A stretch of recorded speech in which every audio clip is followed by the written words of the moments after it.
Bonsoir à tous, c'est mardi, il est 22h, vous êtes en direct sur Watch TV, bienvenue sur la chaîne de tous les écrans, bienvenue pour ce nouveau numéro de Gentech. Salut Pierrick. Salut Benjamin. Alors dès maintenant, vous pouvez saisir vos smartphones, vos tablettes, vos PC pour nous envoyer vos questions et vos messages avec le hashtag Gentech, G-E-N-T-E-K. On a un grand écran sous les yeux et on va suivre vos messages et vos questions pendant toute l'émission qui dure donc 1 heure, qui est en direct, avec 3 invités, 2 sont en duplex et le premier d'entre eux est avec nous ici dans nos studios à Boulogne et je le remercie. C'est le directeur général de Lenovo en France pour toute l'activité grand public, Raphaël de Perlingui. Bonsoir. Bonsoir Benjamin. Alors, votre micro est pas allumé, on va prendre les bonnes habitudes. On est un peu comme à la radio. Vous savez, ici on allume, on éteint les micros. Alors, on va vous montrer comment ça se passe. Merci beaucoup d'être là. Lenovo, c'est une marque que beaucoup de gens découvrent en ce moment. C'est une marque chinoise qui est numéro 1 mondial des PC portables. Exact. Alors vous allez nous raconter cette histoire, vous allez nous raconter ce que vous faites et je pense qu'on va pas avoir trop d'une heure, Pierrick, pour découvrir cet acteur qui vient un peu bousculer la hiérarchie de l'informatique d'aujourd'hui. Ouais, quand on devient numéro 1 mondial, forcément on a beaucoup de choses à montrer et à voir effectivement tout au long de cette émission. Benjamin, on va voir ce que Lenovo a dans le ventre. Et a dans ses ordinateurs aussi en matière de microprocesseurs et tout ça. Alors quand même une première question, mais vraiment c'est en guise d'amuse-bouche, Raphaël. Oui. Comment est-ce qu'on peut être à la fois numéro 1 mondial et être aussi peu connu dans un pays comme la France ? Alors c'est une bonne question. Ce qu'il faut savoir, c'est que l'activité historique de Lenovo, c'est quand même le PC professionnel. C'est-à-dire que la sortie de Lenovo du marché chinois s'est faite par le rachat de la division PC d'IBM. Et donc, il y a une marque qui a été principalement rachetée lors de ce rachat qui s'appelle ThinkPad. Que tout le monde connaît. Voilà, qui est beaucoup plus connu. Même ceux qui sont sur Mac connaissent les ThinkPad. C'est vrai. Et donc, effectivement, en France, les gens qui travaillent dans des grandes entreprises qui ont un ThinkPad connaissent souvent le mot ThinkPad, mais un peu moins Lenovo, qui est indiqué parfois en dessous. C'est seulement assez récent qu'on a ramené la marque Lenovo à côté de ThinkPad pour bien faire le rapprochement entre les deux marques. Voilà, alors Lenovo, c'est une marque, on va dire, qui a explosé depuis moins de 10 ans. Donc tout s'est passé très vite. C'est parti de Chine. Vous êtes en train de conquérir l'Europe et la France. Alors vous allez nous raconter comment ça se passe. Vous nous avez apporté votre nouveau bijou qui est là sur le bureau et dont on parlera tout à l'heure. Et puis Pierrick, Gentech, c'est une émission de rencontre. Alors évidemment Raphaël passe l'heure avec nous et on est très heureux de vous avoir avec nous. Merci. Mais on a 2 autres invités qui eux sont en duplex et aussi en direct. Oui, c'est un peu le mythique, on va dire, de la télévision. On fait beaucoup de rencontres. Qu'est-ce que tu racontes ? En tout bien, tout honneur. Et effectivement, un deuxième invité avec nous, il s'appelle Alexander Knetic. Alors, j'espère que je prononce bien son nom. Il est chargé des programmes interactifs chez Arte. Bonsoir Alexander. Vous allez ce soir nous parler, jeux vidéo. Ça arrive chez Arte. Alors Alexander, est-ce qu'on l'entend, Alexander ? Ah, vous êtes là, je suis sûr qu'on vous entend. On est en direct, donc c'est normal. Alexander, allez-y, on vous entend, je suis sûr. Voilà, allez-y, parlez-nous, on vous entend. Donc Typewriter, un jeu coproduit par Arte, dont vous allez nous parler. Un jeu forcément intelligent, j'ai envie de dire. Absolument, comme tout ce qu'on fait, bien entendu. Bien sûr. Bon, alors voilà, c'était une introduction courte. Écoute, on va vous garder. Voilà. On va vous garder. J'ai pas besoin de mettre les points sur les i, Benjamin. Tu vas comprendre pourquoi. D'accord. Je garde mes points pour moi et je termine avec un grand point d'exclamation. D'accord. Et puis on a un troisième invité dans ce Gentech, en ce mardi soir. C'est Pascal Ostachi qui est en ligne avec nous en duplex de Lyon. Bonsoir Pascal. Bonsoir. Merci également à vous d'être là parce que voilà, c'est un horaire un peu inhabituel. On bouscule aussi vos soirées du mardi soir. Mais on est très heureux de vous avoir tous les trois. Alors, Pascal Ostachi, le projet Voltaire. Allez, on va pas trop en dire, mais faites-nous envie en 20 secondes. C'est quoi le projet Voltaire ?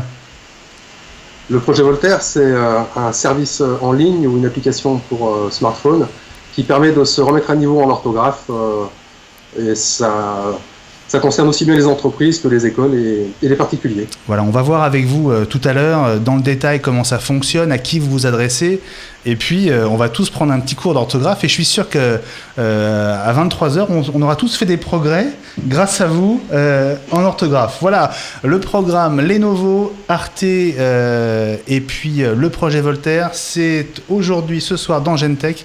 On se retrouve dans un instant pour commencer par l'un de nos vieux rituels qu'on redémarre avec Pierrick.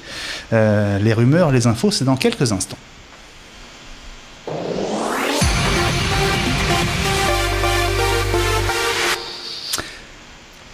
Alors Pierrick, Oui. à notre grande époque à la radio, tu te souviens ? Oui, c'était le point hebdo, effectivement, qu'on faisait sur tout ce qu'on pouvait lire, entendre, voir. Alors à l'époque, ça s'appelait sur Internet. Maintenant, il y a Twitter. Maintenant, il y a plein d'autres choses qui n'existaient pas encore, ou en tout cas qui étaient balbutiants à cette grande époque. Et alors, Benjamin, j'ai l'impression d'avoir rajeuni de quelques années, parce que en gros, on en parle, on commence par Apple. J'y suis pour rien. Ouais. J'y suis pour rien. Et figure-toi que ce qui n'était qu'une rumeur il y a encore 4 heures, c'est confirmé ce soir, puisqu'on a désormais la date de la prochaine keynote Apple. C'est grand messe qui donne l'occasion à la marque de lancer ses nouveaux produits, et donc le prochain special event, comme on dit, aura lieu le 22 octobre. C'est donc prévu pour mardi prochain. Apple vient d'ailleurs d'envoyer une invitation, regardez, qui ne laisse pas tellement de doute sur l'objet de cette soirée. We still have a lot to cover. Ça veut dire on a encore beaucoup de choses à couvrir. Ça me rappelle, on dirait les délices de Cambrai, là, non, c'est pas ça ces petites couleurs, là, les petits gâteaux, tu sais, en pâte d'amande, c'est très bien. Alors je crois pas que ce soit trop l'idée d'Apple, Ah, de bah, je sais pas. rappeler les délices de Cambrai.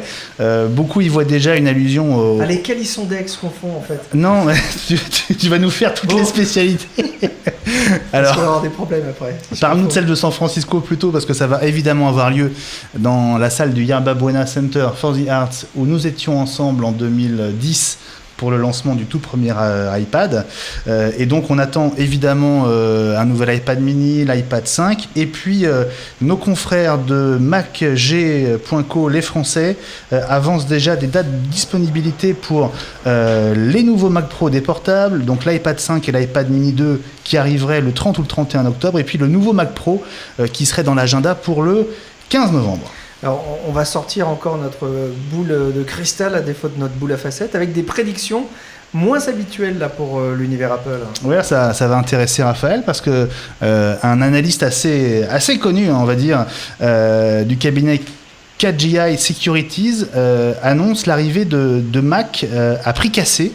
Selon lui, l'objectif d'Apple serait de conquérir de nouveaux territoires que les prix actuels des machines rendent inaccessibles. Ça suppose évidemment un changement assez radical de la stratégie commerciale, mais on l'a vu avec l'iPhone 5C, qu'on a longtemps annoncé comme un iPhone low cost. C'est loin d'être le cas, puisqu'il vaut seulement 100 € de moins que l'iPhone 5S. Et à propos des iPhones, justement, un sondage nous apprend que Apple vendrait 2 fois plus d'iPhone 5S que d'iPhone 5C. Et puis la nouvelle montre connectée ne sera peut-être pas celle que l'on croit, Benjamin. Ah oui, celle que beaucoup de gens attendent, c'est toujours en provenance d'Apple, la fameuse iWatch. Eh bien, Google pourrait dégainer sa propre smartwatch en premier. On parle d'une sortie simultanée avec le fameux Nexus 5. Résultat, cette montre s'appellerait la Nexus Watch. On devrait être fixé dans 15 jours, puisque l'annonce serait prévue le 31 octobre, selon le site 9to5 Google. Voilà pour ces rumeurs. D'autres infos dans une vingtaine de minutes, Pierrick, avec le désormais célèbre flash du multimédia qui revient dans Gentech tout à l'heure. Waouh! À tout de suite.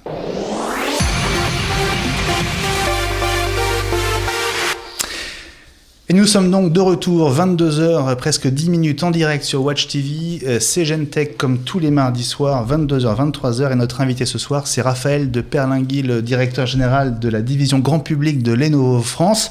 Raphaël, rebonsoir. Rebonsoir, Benjamin. Vous avez donc rejoint Lenovo en janvier 2012, je crois. Alors, vous veniez de Packard Bell. Oui. Alors, est-ce que c'était quelque part la même chose puisque c'était du PC, ou est-ce qu'au contraire, vous avez changé de Galaxy en passant à Lenovo, qui est donc un groupe chinois ? Juste sans refaire toute l'histoire de mon parcours, mais 5 ans chez Packard Bell, et puis Packard Bell a été racheté par un autre constructeur taïwanais qui s'appelle Acer. Et donc, effectivement, je venais déjà d'une entreprise d'une certaine taille, parce que Packard Bell étant plus modeste. Et donc, quand j'ai rejoint Lenovo en janvier 2012, j'ai quand même découvert quelque chose de complètement différent, puisque le groupe Acer étant essentiellement concentré sur l'activité grand public, c'était des produits essentiellement pour les consommateurs finaux. Il n'y avait pas de division professionnelle, il n'y avait pas de division secteur public, il n'y avait pratiquement pas de serveurs, ce genre de produits-là. Et donc là, Lenovo, je me suis retrouvé d'une part, c'était assez amusant, le petit bébé, parce que la division grand public de Lenovo en Europe occidentale était pratiquement inexistante. Et c'était juste il y a même pas 2 ans. Hein. Il n'y a même pas 2 ans, oui, tout à fait. Lenovo avait lancé en Europe à ce moment-là uniquement l'Allemagne et l'Angleterre un petit peu plus tard, en 2010. Mais là, pour ce qui est de la France et du reste de l'Europe, Lenovo n'avait aucune activité grand public, donc était essentiellement sur le marché professionnel. Vous avez un petit peu découvert avant tout le monde ce dynamisme chinois. Hein.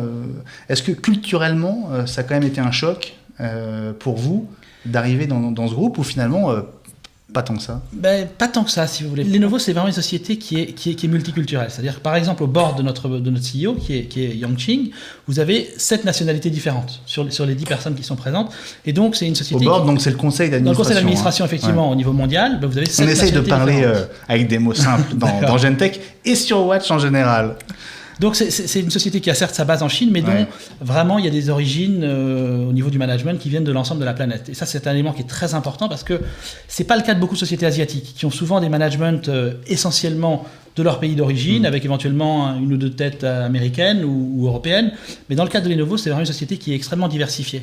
Numéro 1 mondial, et en France, vous occupez quelle position aujourd'hui? En France, on est à la 5e place aujourd'hui, pour ce qui est du marché professionnel plus grand public.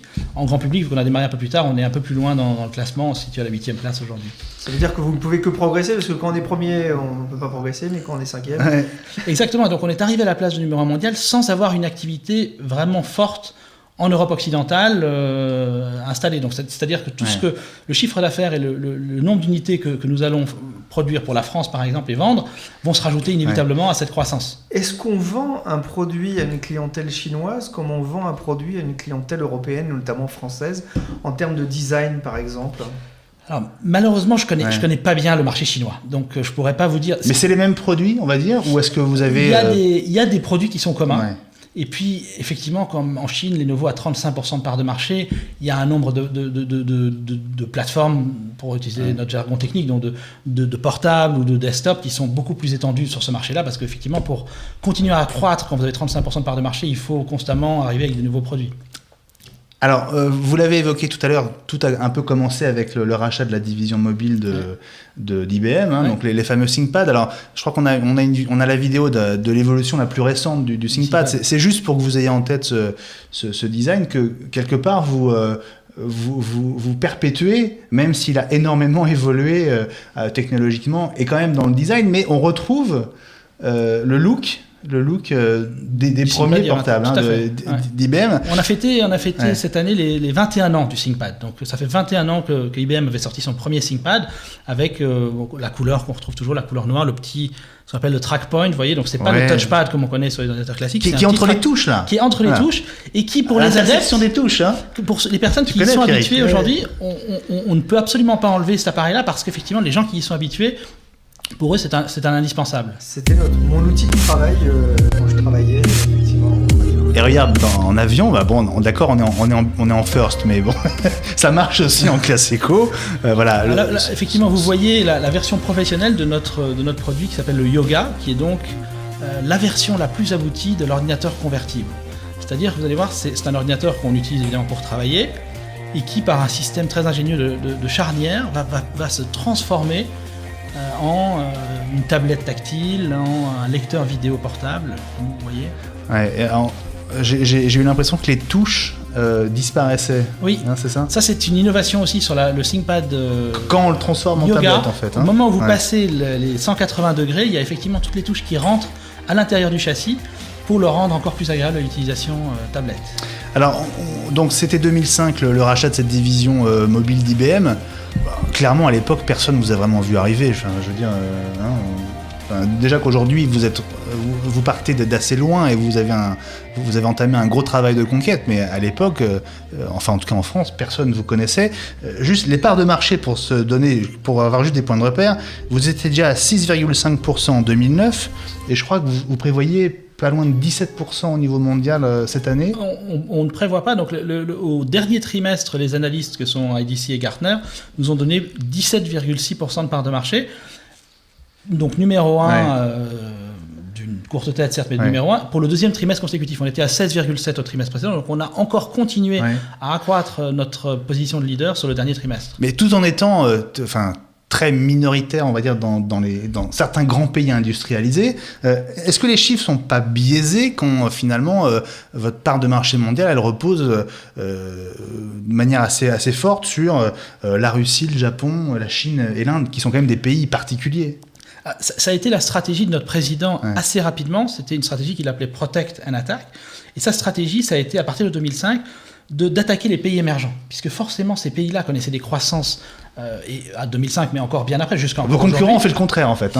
Ils y viennent maintenant. Effectivement. Alors cette stratégie-là, ça s'avère payante aujourd'hui parce qu'en étant très fort aujourd'hui dans ces pays-là et en attaquant aujourd'hui les pays plus matures, ça nous assure effectivement, on a une bonne croissance, on a une très bonne part de marché dans ces pays émergents. Ça nous permet aussi de lancer des nouveaux produits comme des smartphones par exemple. On a lancé des smartphones évidemment en Chine depuis longtemps, on a déjà la place de numéro 2, mais aussi tout récemment en Russie, au Moyen-Orient. Et donc le fait d'être arrivé tôt sur ces marchés avec du PC, aujourd'hui on arrive avec de la tablette, on arrive avec des smartphones, des télévisions connectées, et on a tout à fait notre légitimité sur ce type de marché-là parce qu'on est déjà numéro 1 en PC. Et il me semble, mais si mes souvenirs sont bons, que Lenovo était partenaire des JO de Pékin en 2008. C'est exact. Là aussi, ça a dû faire beaucoup pour la notoriété, y compris en Europe.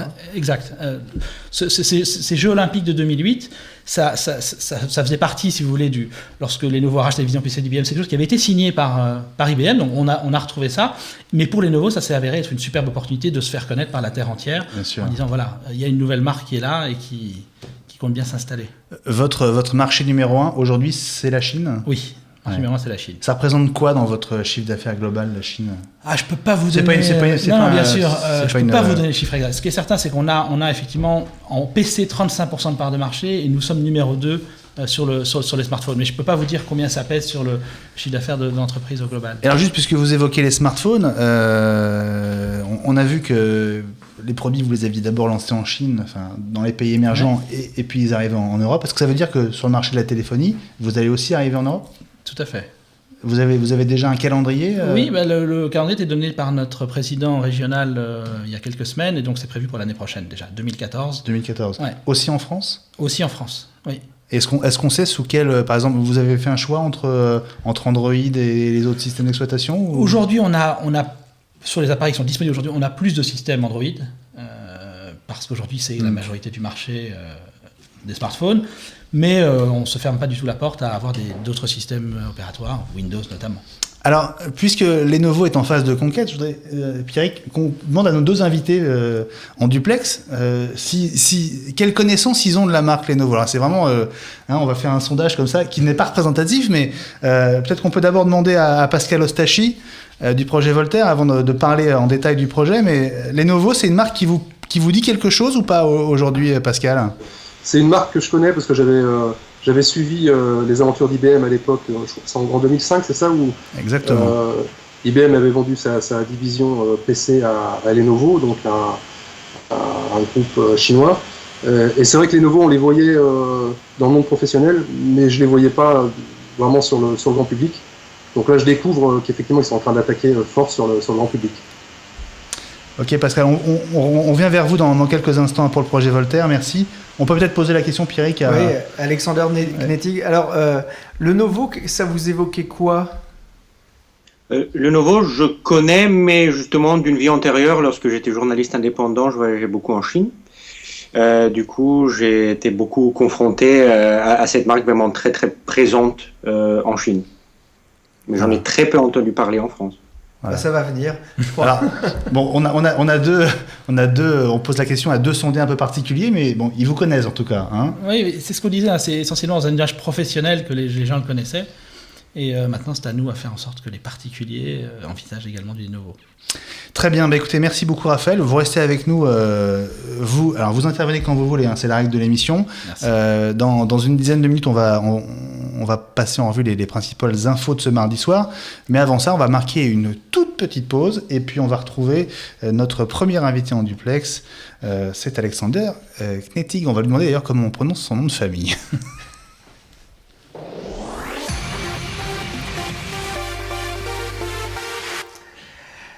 Voilà, c'est moi qui m'y colle. Alexander Knetig. Alors, est-ce que j'ai bien prononcé ? Vous avez parfaitement bien prononcé le nom. Bon, ça me rassure, parce qu'avec tous les gens qui se trompent, qui m'appellent Patrick, Pierre-Éric Feff ou Faye, avec 2 L à E à la fin, voilà, je sais ce que c'est. Alexander, vous êtes chargé des programmes interactifs chez Arte, et Arte coproduit un jeu vidéo qui s'appelle Type 2. Rider. Vous allez voir que les 2 points sont importants. Un jeu vidéo chez Arte, moi j'étais persuadé que vous étiez des gens sérieux. On est tout à fait sérieux et on pense justement sérieusement que Arte, donc chaîne de télévision historique qui existe depuis plus de 20 ans, explore depuis ses origines tous les territoires de l'audiovisuel, que ce soit le documentaire d'auteur, le cinéma d'auteur. Et donc, pourquoi pas s'intéresser également à un autre type de genre audiovisuel, le jeu vidéo, et pourquoi pas au jeu vidéo d'auteur, parce qu'il s'agit bien de ça quand on parle de Type Rider, le jeu vidéo proposé par un auteur cosmographique, un producteur et à la chaîne. Qu'est-ce qui vous a plu ? Qu'est-ce qui vous plaît dans l'idée du jeu vidéo ? Qu'est-ce que le jeu vidéo peut apporter à une chaîne comme Arte, sachant que souvent les chaînes de télé voient plutôt les jeux vidéo comme des concurrents ? Pour moi, très clairement, ce que ça peut apporter à une chaîne comme Arte, à toutes les chaînes de télé, mais à une chaîne surtout comme Arte, c'est du contenu, c'est une histoire. Aujourd'hui, ce qui est fondamental, que ce soit, on vient de voir la publicité pour le ThinkPad, ça raconte comme une histoire, que ce soit du marketing, la publicité, mais bien sûr le documentaire, le film et les jeux vidéo, ça raconte des histoires et on en est friand, de plus en plus friand, c'est ce qu'on consomme sur le web. Et finalement, Type Rider, ce que ça nous rapporte, c'est avant tout l'histoire racontée par un auteur. Donc l'histoire de ces différentes typos, depuis le gothique en passant par le Garamond, l'Helvetica jusqu'au Comics sans MS.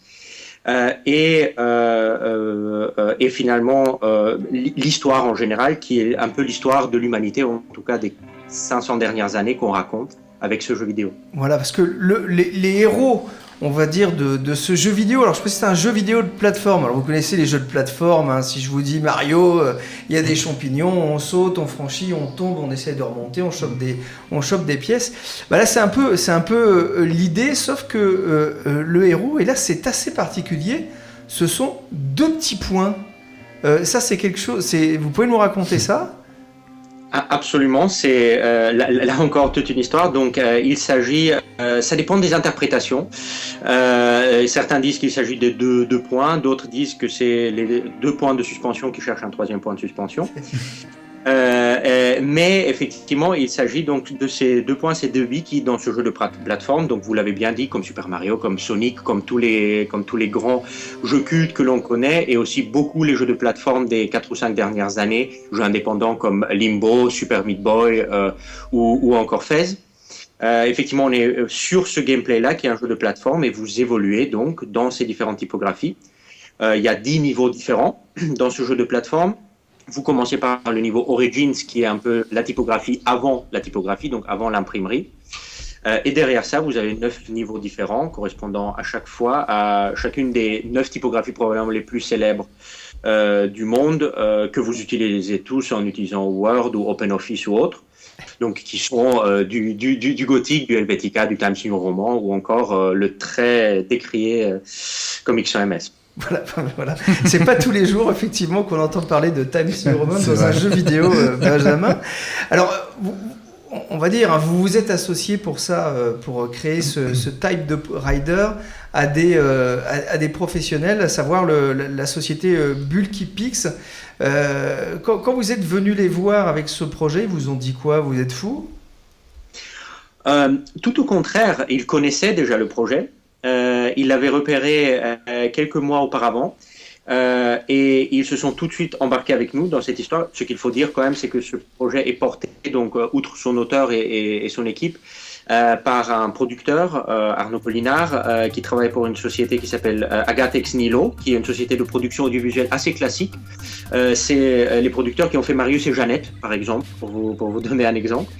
Et donc, qui lui allait voir Multipix pour justement pour ses coproductions Arte Ex Nihilo, s'associer avec des gens dont c'est le métier au quotidien, donc produire du jeu vidéo, éditer du jeu vidéo. Multipix on a édité énormément avant qu'on vienne les voir.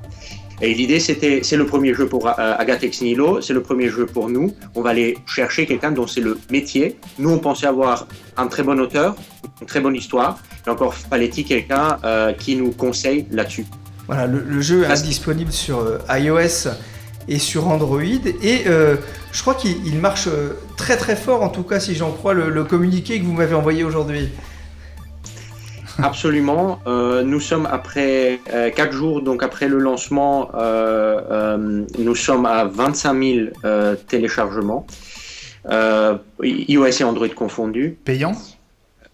Payant, absolument. Donc le jeu est à 2,69 dans l'App Store donc d'iTunes et sur Google Play Store. Et vous avez également une version gratuite du jeu des 5 premiers niveaux sur le site Arte, donc c'est arte.tv/typewriter. Vous avez les 5 premiers niveaux et là nous avons largement au-dessus de 40 000 visites avec à peu près 200 000 pages vues, donc les gens viennent et restent.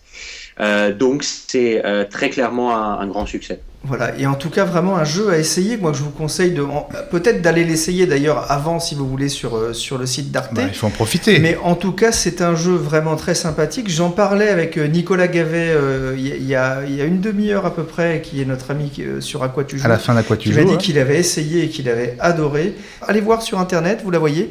C'est vraiment très sympathique, un gameplay qui me rappelle un peu un jeu qui s'appelle Loco Roco qu'on pouvait avoir sur PSP. Voilà, en tout cas moi je vous le conseille et je crois savoir Alexander qu'il y a d'autres jeux en prévision sur lesquels vous travaillez.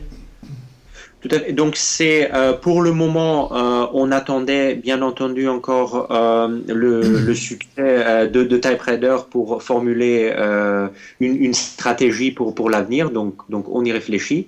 Il y a un autre jeu qui va sortir là dans des délais très courts la semaine prochaine, qui est beaucoup plus expérimental, donc pas un jeu très grand public comme Typewriter, mais un jeu qui explore la notion de gameplay elle-même. Un des buts du jeu, c'est finalement comprendre comment jouer. Il s'appelle The Reversal, donc la reprise. Et il sera disponible également sur Arte Creative et sur arte.tv/game. Merci beaucoup Alexander, on va mettre un point final à cette interview en espérant qu'avec nos 2 petits points on va retrouver le 3e petit point de suspension. Merci infiniment Alexander, bonne soirée. Merci beaucoup, très bonne soirée à vous. Merci beaucoup Alexander. Dans un instant, on se retrouve évidemment avec Raphaël de Perlingui pour continuer à parler de Lenovo. On va aussi aller retrouver Pascal Ostachi du côté de Lyon pour tout vous dire sur ce projet Voltaire. On est tous plus ou moins nuls en orthographe. Et Pascal et son équipe veulent nous décomplexer pour nous faire des progrès. Il va tout nous expliquer. On marque une très courte pause dans ce GenTech. Il est presque 22h30. Et dans un instant, ce sera le flash du multimédia comme à la grande époque.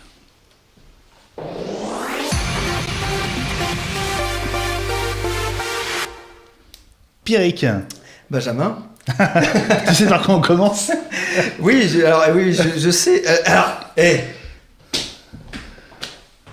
Un scoop voilà, sur Watch TV. On ne commence pas ce flash du multimédia par Apple.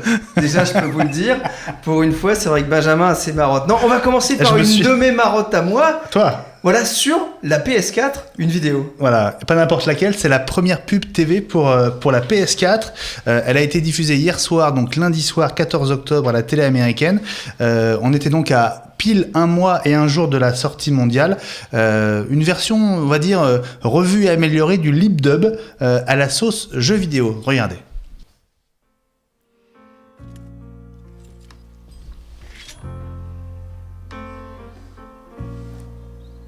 Just a perfect day. Drink sangria in the park. And then later, when it gets dark, we go home. Oh, it's such a perfect day. I'm glad I spent it with you. Oh, such a perfect day. You just keep me hanging on. You just keep me hanging on.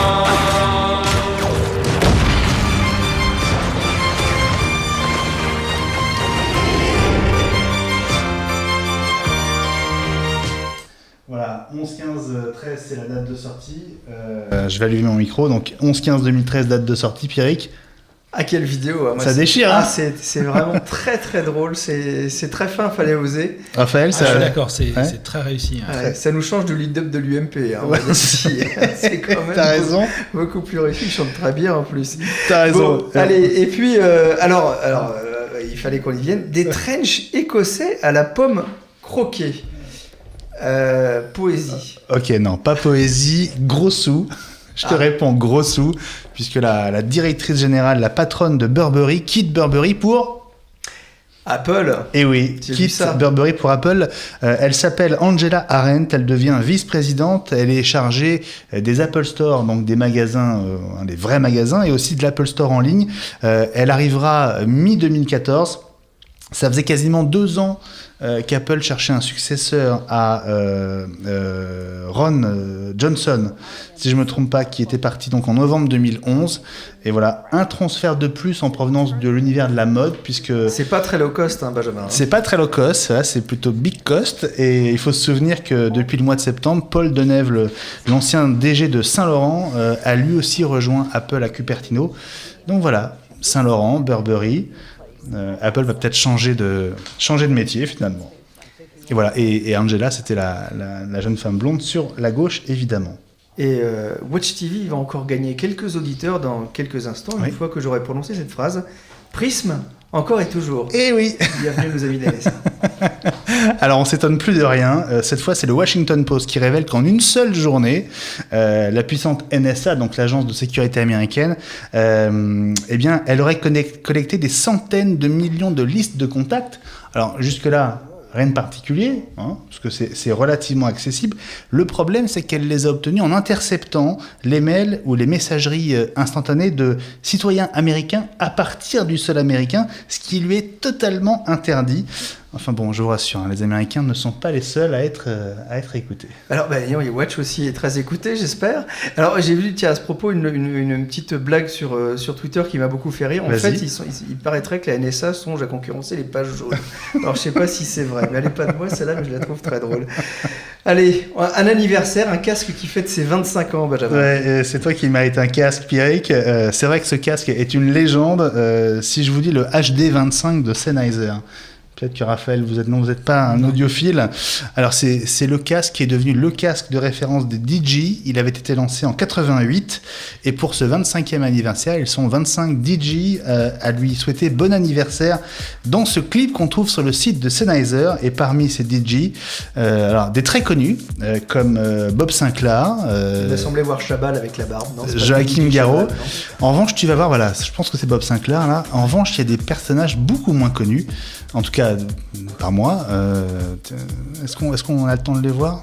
Non, allez, on passe à autre chose parce que ça va durer trop longtemps sinon. Voilà, Martin Solveig, voilà.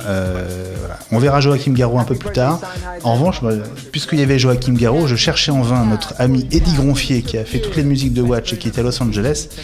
Je pense qu'Eddie n'était pas libre en fait pour le clip de Sennheiser. On embrasse Eddie à Los Angeles. Alors, plus dangereux encore que de conduire avec un casque audio, il y a... Lire ses SMS au volant. Selon la sécurité routière, 31% des Français profitent entre guillemets des trajets en voiture pour lire ou pire pour écrire en conduisant.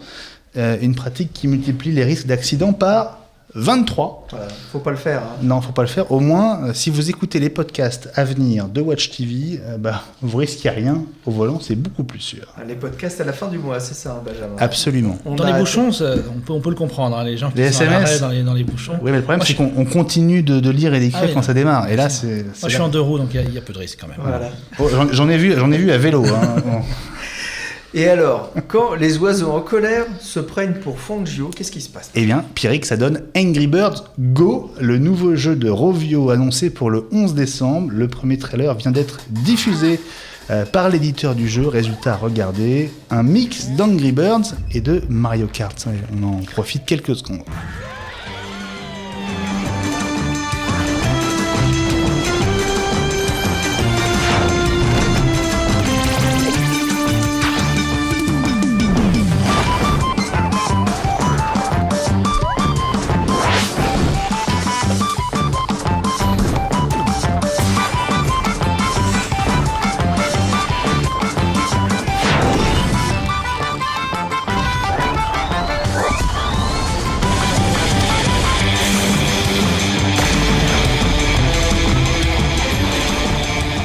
Voilà, Angry Birds Go le 11 décembre, voilà, pour Noël, un jeu pas cher sur iPad, voilà, ça va encore faire un carton, évidemment. Évidemment.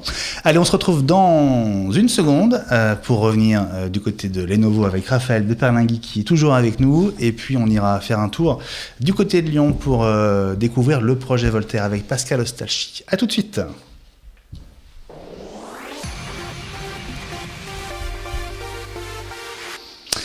On va d'ailleurs tout de suite aller du côté de Lyon, retrouver Pascal Ostalchi. Alors, projet Voltaire, ça fait un petit peu mystérieux. En fait, le but du jeu n'est pas du tout d'être mystérieux, si j'ai bien compris. Pascal, est-ce que vous pouvez nous expliquer d'abord de quoi il s'agit de manière très simple?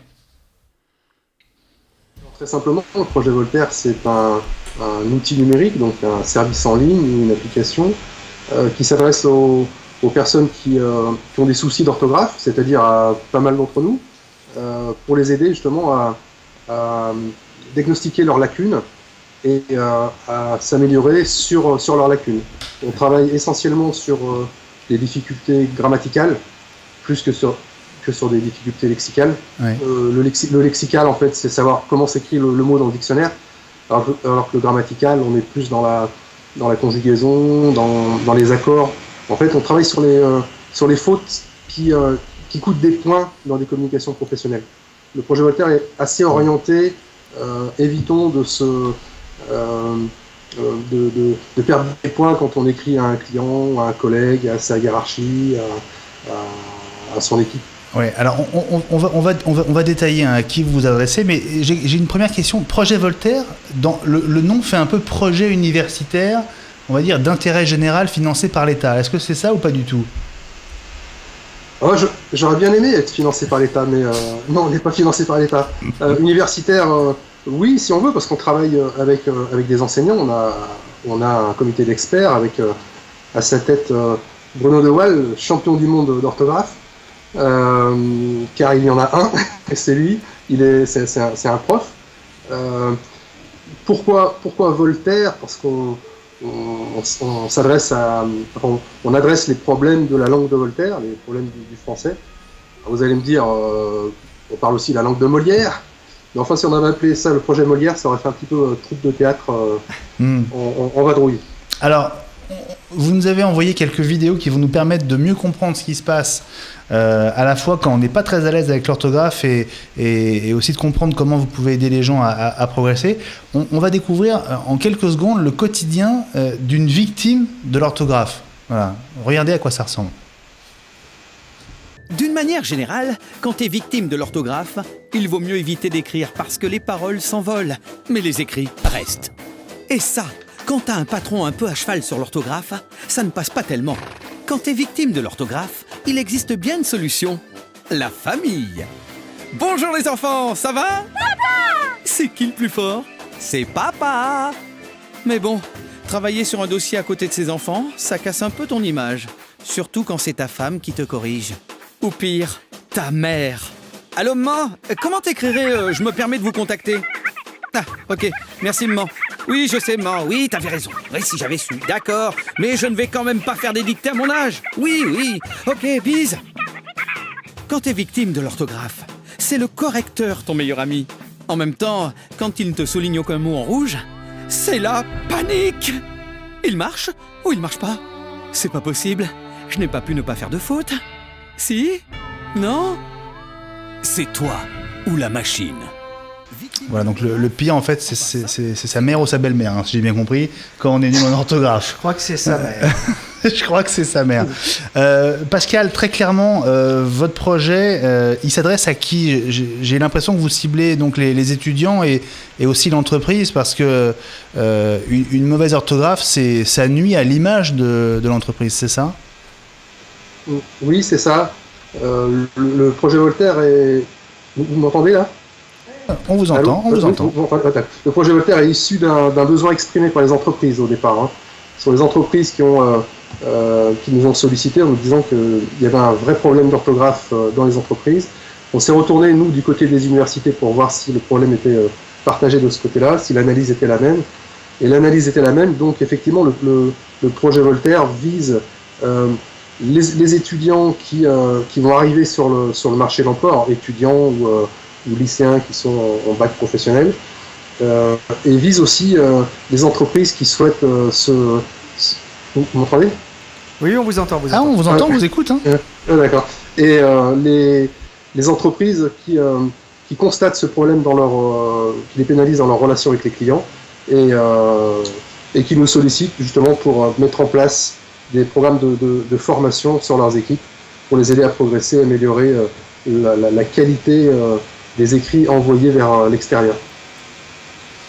Alors, vous revendiquez 1 million et 1 utilisateur. Expliquez-moi cette petite nuance. 1 million comment? J'ai pas entendu. Vous revendiquez 1 million et 1 utilisateur. Le 1, c'est Vaisseau Million, non? Non, ça c'est sur la petite vidéo humoristique qu'on a passée. C'était pour dire que le personnage lui-même allait s'inscrire sur le projet Voltaire, donc on passait à 1 million 1. En fait, aujourd'hui, on est à 1 250 000 utilisateurs inscrits sur le projet Voltaire, en confondant les inscrits à la version en ligne et les inscrits sur smartphone et tablette. Alors, on sait que dans le monde de l'entreprise, c'est effectivement très important. J'imagine que parmi vos premiers clients, il y a les services de communication, c'est-à-dire vers l'extérieur, lorsqu'on communique, par exemple dans les communiqués de presse ou lorsque l'on fait des présentations, où il y a souvent la grosse faute d'orthographe qu'on n'a pas vue et que personne n'a vue, et sauf que tout le monde voit lorsqu'on fait la présentation. Les premiers utilisateurs sont... pour l'instant, on a commencé surtout sur les services support des entreprises. Donc on n'est pas tellement sur les services communication, on est plutôt sur les services commerciaux d'un côté, en amont, et sur les services support, le support après-vente. En fait, ce sont les personnes qui sont en contact souvent téléphonique avec les clients et qui derrière vont renvoyer un email de confirmation. Alors est-ce que moi, imaginons, on va imaginer que je sois mauvais en orthographe, Benjamin, tu pourras témoigner que c'est pas le cas. Est-ce que ce type de programme est aussi fait pour moi? Oui, il est fait pour les personnes qui ont de grosses difficultés en orthographe. Si vous voulez, il est fait pour tout le monde, à l'exception des personnes qui sont en situation d'illettrisme. Le projet Voltaire n'a pas vocation à apprendre à lire ou à écrire. Donc on s'adresse à des personnes qui savent lire et écrire, mais qui commettent des fautes. Il y a aussi des personnes qui ont un bon niveau en orthographe et qui ont envie de s'améliorer, de viser l'excellence. De se challenger, comme on dit en bon français. De se challenger. Voilà, de se challenger. Pascal, on n'a pas encore parlé du prix, enfin comment ça fonctionne, combien ça coûte, et comment vous gagnez votre vie. Ça fonctionne bien et ça coûte pas cher. Mais encore. Alors, on a une version grand public. La version grand public coûte 39,60 € et elle permet un usage illimité pendant un an sur la plateforme en ligne. Donc c'est du SaaS, c'est du service en ligne, il n'y a rien à installer sur la machine. Et puis on a des packs pour les écoles, donc des packs pour les lycées, des packs pour les collèges, pour les universités, les écoles d'ingénieurs et les organismes de formation, où là c'est une licence annuelle dont le prix varie en fonction du nombre d'étudiants concernés. D'accord. Vous le faites pas encore en chinois ? Non, pas encore en chinois, mais bon, je veux bien faire appel à un expert qui est sur votre plateau pour nous aider à le faire, éventuellement. D'ailleurs, Benjamin, oui. tu connais forcément les notices lorsque tu achètes un appareil made in China et dont la traduction est faite en français très approximatif. C'est assez impressionnant. C'est souvent un régal. Pascal Ostachi, merci beaucoup. Restez avec nous, il reste encore une dizaine de minutes avant la fin de l'émission. On va parler des produits Lenovo, des nouveautés et de toute la gamme avec Raphaël. Évidemment, si vous avez une question à poser, vous pouvez nous interrompre, hein, d'accord ? D'accord. Alors, en revanche, on va peut-être baisser un peu votre niveau parce que, bon, si vous m'offrez des cours d'orthographe, moi je vous offrirai un micro qui fonctionne. Je trouve si je peux juste me permettre, je trouve que c'est une très belle initiative parce qu'effectivement on a beaucoup attaqué c'est chouette, les téléphones portables, l'informatique comme étant une des raisons pour lesquelles les jeunes font de plus en plus de fautes d'orthographe, et arriver avec une initiative comme celle-là, je trouve que c'est vraiment une très très bonne idée, et donc ça permet aussi de montrer que l'informatique c'est aussi éducatif, c'est pas que ludique comme beaucoup de jeunes ont tendance à le penser. Et puis ce que je trouve aussi intéressant, c'est que vous essayez de décomplexer les gens par rapport à l'orthographe. C'est vrai que les mots, quand on parle d'illettrisme, etc., c'est des mots qui font peur. Les gens ont honte de ne pas avoir un excellent niveau en orthographe. Et quelque part, vous permettez à tout le monde de faire des progrès qui peuvent faire la différence dans un CV lors d'un entretien d'embauche ou dans la vie de tous les jours, tout simplement. Hein. Oui. Pardon, allez-y. C'est ça. Hein.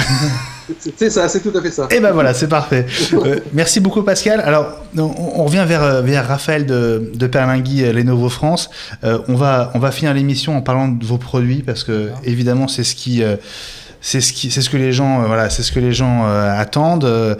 Vous avez annoncé une gamme assez impressionnante à l'IFA début septembre à Berlin, avec ce fer de lance qui évolue là depuis quelques jours, hein, parce que je crois que c'est vraiment c'est tout récent. C'est ce fameux Yoga qui est à la fois un portable et une tablette. Alors, est-ce que vous pouvez nous montrer comment on le transforme ? D'accord. Allez, c'est assez simple. Petite démonstration. Si on prend l'ordinateur portable traditionnel, voilà, ici on a un ordinateur portable. Alors peut-être sur un plan large parce que sinon on ici verra vous pas avez bien. ce qu'on appelle un ultrabook pour ceux qui sont familiers, c'est-à-dire c'est un ordinateur ultra fin, ultra léger et très haute performance. Et donc vous l'utilisez dans un premier mode qui est un mode de travail comme ceci. Vous l'ouvrez, vous l'utilisez tel un ordinateur portable classique. Ouais.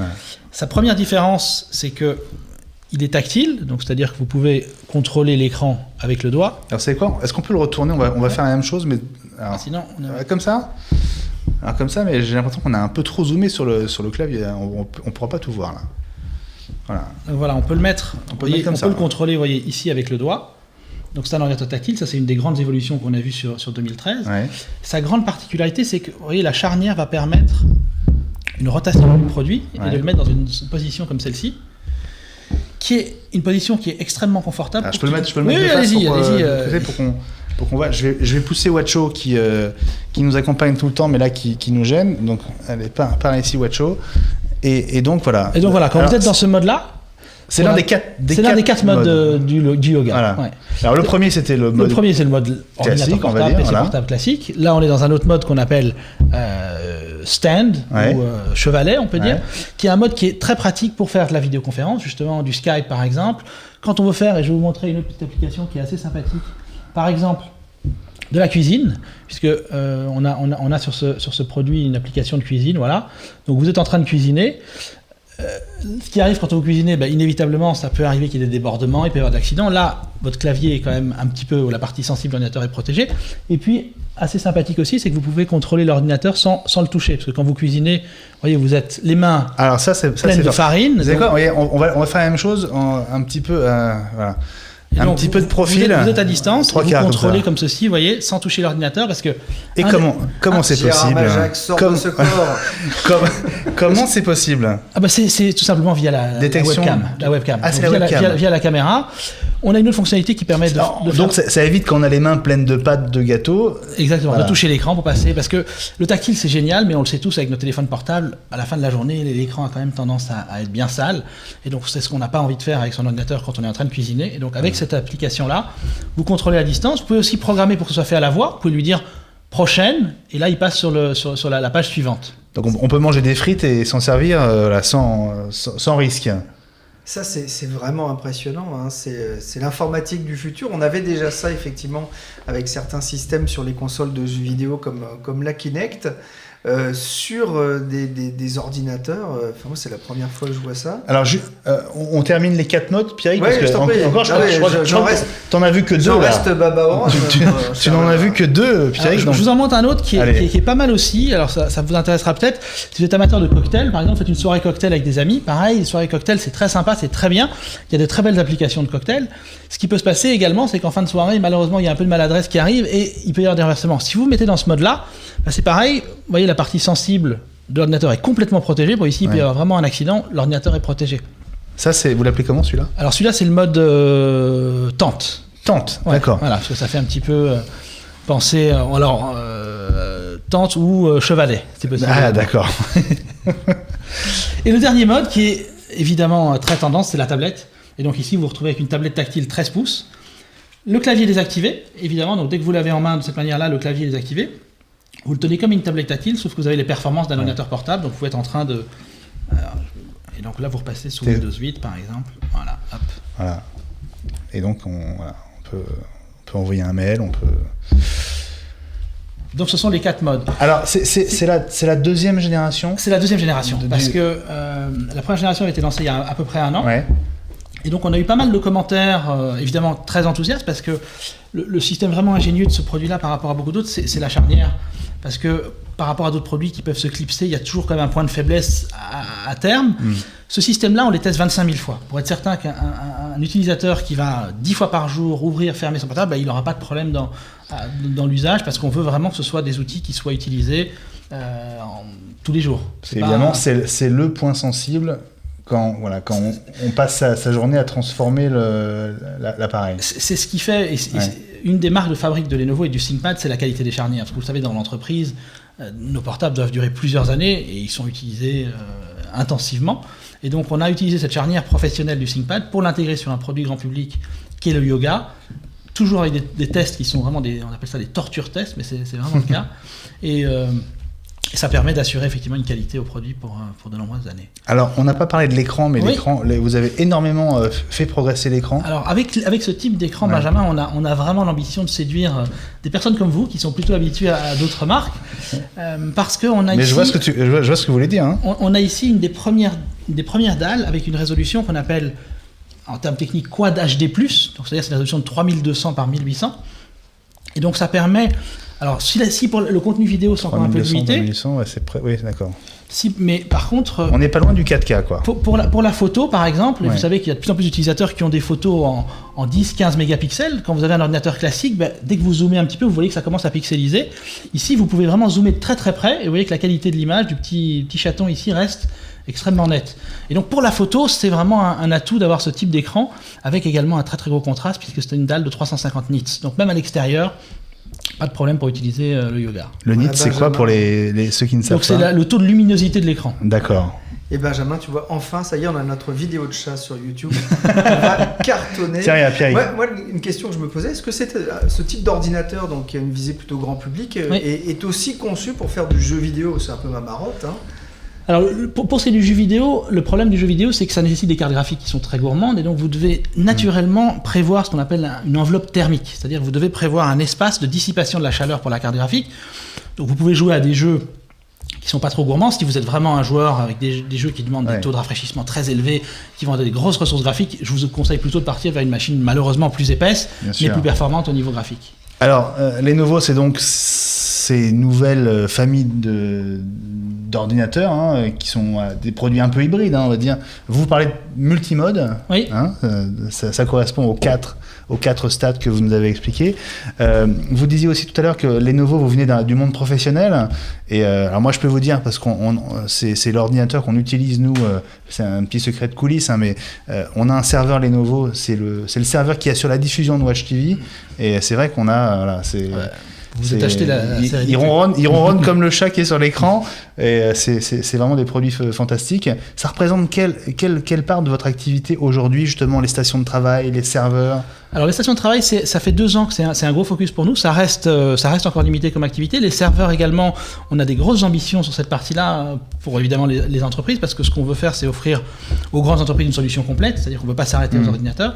Mais c'est encore une activité assez récente. Sur ce marché-là, c'est Dell, sur les serveurs HP. Classiques, effectivement, vous avez les marques que vous venez de citer. Il y a également notamment historiquement un ancien partenaire qui était IBM, lui reste sur ces très très gros serveurs, mais effectivement ce sont les acteurs qu'on retrouve, que vous venez de mentionner, de l'informatique classique, qui sont présents sur ce segment des workstations, des stations de travail et des serveurs. Et puis vous avez dit tout à l'heure que ça m'a étonné parce que je ne le savais pas, vous avez mentionné la télé connectée chez Lenovo. Oui.